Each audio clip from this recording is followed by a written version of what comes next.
জয় জগন্নাথ, বলরাম, সুভদ্রা, সুদর্শন কি জয়। জয় স্বামী শিবানন্দ বাবা কি জয়। জয় কাশী বিশ্বনাথ কি জয়। জয় মা অন্নপূর্ণা কি জয়। জয় গৌর ভক্তবৃন্দ কি জয়। বাবা আমাদের এই জগন্নাথ ধামেই বাবা দান উৎসব করবেন। আমি ওইবার প্রথম যে বাবা জগন্নাথ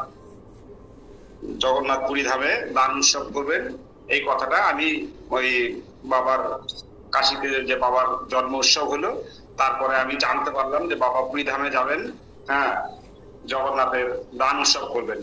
বাবা সবাইকে যেতে বলছেন। হ্যাঁ, এবার যে দিনকার ডেটটা হয়েছে তার 2 দিন আগে ইলেকশন। হ্যাঁ, এবার আমি চিন্তা করতেছি ডেটটা যেদিনকার হয়েছে তার 2 দিন আগে ইলেকশন, তাহলে ইলেকশনে আমি যদি জগন্নাথে যাই তাহলে তো ভোট দেওয়া হবে না, তাহলে কি করি। হ্যাঁ, এই চিন্তা করে নিয়ে আমি তো দেখতেছি আবার ভোট দিয়া যদি আমি ট্রেনে উঠি, ট্রেনও ডাইরেক্ট নেই শিলিগুড়ি থেকে, তাহলে তো আমার যাওয়া হচ্ছে না। হ্যাঁ, বা অনুষ্ঠানের মধ্যে আমি পৌঁছাতেও পারছি না, তাহলে কি করি এরকম ভাবতে হতে মোটামুটি 10-12 দিন আগে, হ্যাঁ, তখন আমাদের আবার এই সময়টুকুর মধ্যে আবার দেবাশিস দার সঙ্গে আমাদের প্রদীপ সাহা জামাইয়ের সঙ্গে খুব ভালো একটা পরিচয় হয়ে গেল। তা প্রদীপ সাহা জামাইকে আমরা বললাম, হ্যাঁ, যে আমি বললাম যে আমার তো পুরী ধামে, আমাকে বললো কাকু আপনারা যাবেন না পুরী ধামে। আমি বললাম যাওয়ার তো খুব ইচ্ছা, কিন্তু কিভাবে যাওয়ার তো কোনো প্রসেসিং পাচ্ছি না।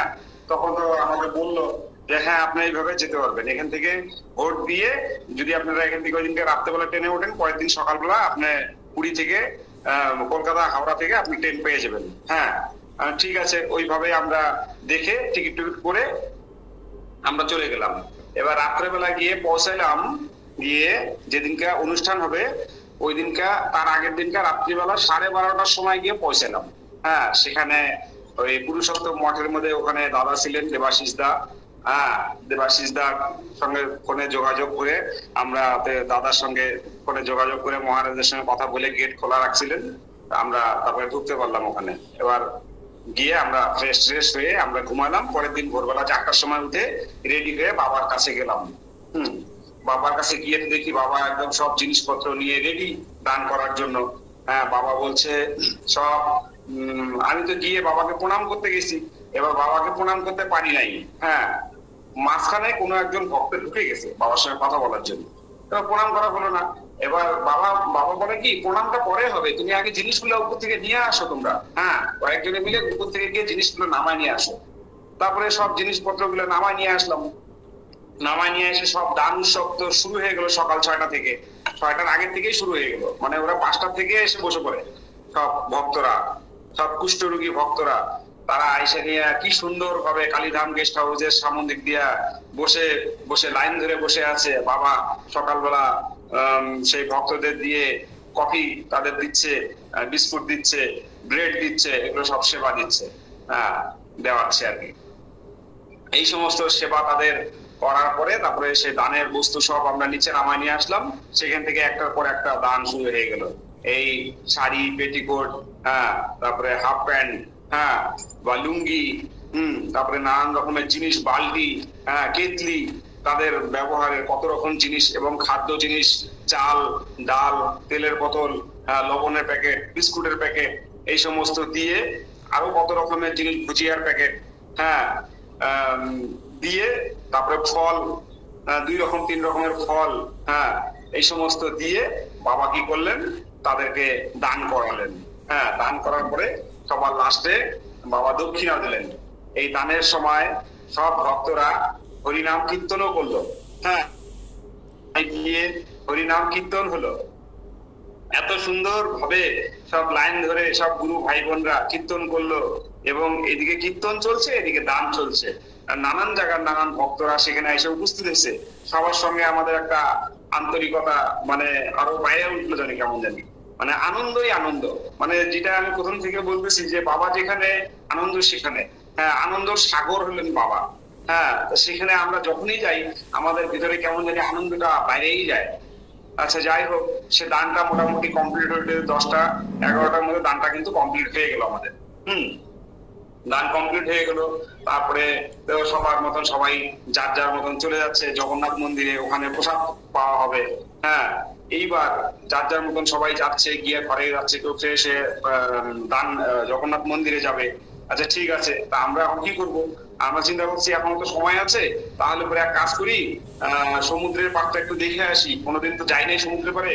এবার সমুদ্রের পাড়ে গেছি, যাওয়ার পরে সমুদ্রের সেই মানে কাছে গিয়ে আরো যে আনন্দ লাগছে, বা স্নান করছে মানুষের, জল গেলি করছে, এত সুন্দর আনন্দ পাচ্ছে। কিন্তু আমার মনের মধ্যে সঙ্গে সঙ্গে জাগলো যে না, আমি বাড়িতে বউ বাচ্চাকে রেখে আসছি, আমি একা একা এখানে কোনো আনন্দ উপভোগ করবো না। আমি যখন আবার নেক্সটে আসবো, বউ বাচ্চাদের নিয়ে আসবো, তখনকার আমি এখানে স্নান করবো। এই বলে নিয়ে সেই সমুদ্রের একটুখানি জল হাতে নিয়ে মাথায় ছিটাইয়া চলে আসলাম। ওখান থেকে এসেই ঢুকলাম হরিদাসের সমাধিতে। সমাধি স্বর্গদ্বার দেখে ইস্কন মন্দিরে ঢুকলাম। ইস্কন মন্দিরে ঢোকার পরে এক প্রভুর সঙ্গে কথা হলো, হরে কৃষ্ণ বলছি। আমি বললাম প্রভু, আমরা শিলিগুড়ি থেকে আসছি। বলে আচ্ছা, শিলিগুড়ি কোথা থেকে? আমি বললাম ইস্কন মন্দিরের কাছাকাছি, শিলিগুড়ি ইস্কন মন্দিরের কাছে। ও আচ্ছা আচ্ছা, আপনারা কি পুরী ধামে প্রথম আসছেন? আমি বললাম হ্যাঁ প্রথম আসছি। তা বলে তাহলে প্রথম যেহেতু আসছেন, তাহলে 3টা কাজ কিন্তু অবশ্যই করবেন, না হলে পুরী আসা আপনাদের অপূর্ণ থেকে যাবে। আমি বললাম বলেন প্রভু, কি 3টা কাজ করব? বলে সর্বপ্রথমে আপনি সমুদ্রে স্নান করতে হবে। হ্যাঁ, তারপরে জগন্নাথকে দর্শন করতে হবে। হ্যাঁ, তারপরে আনন্দ বাজারে বসে প্রসাদ পেতে হবে।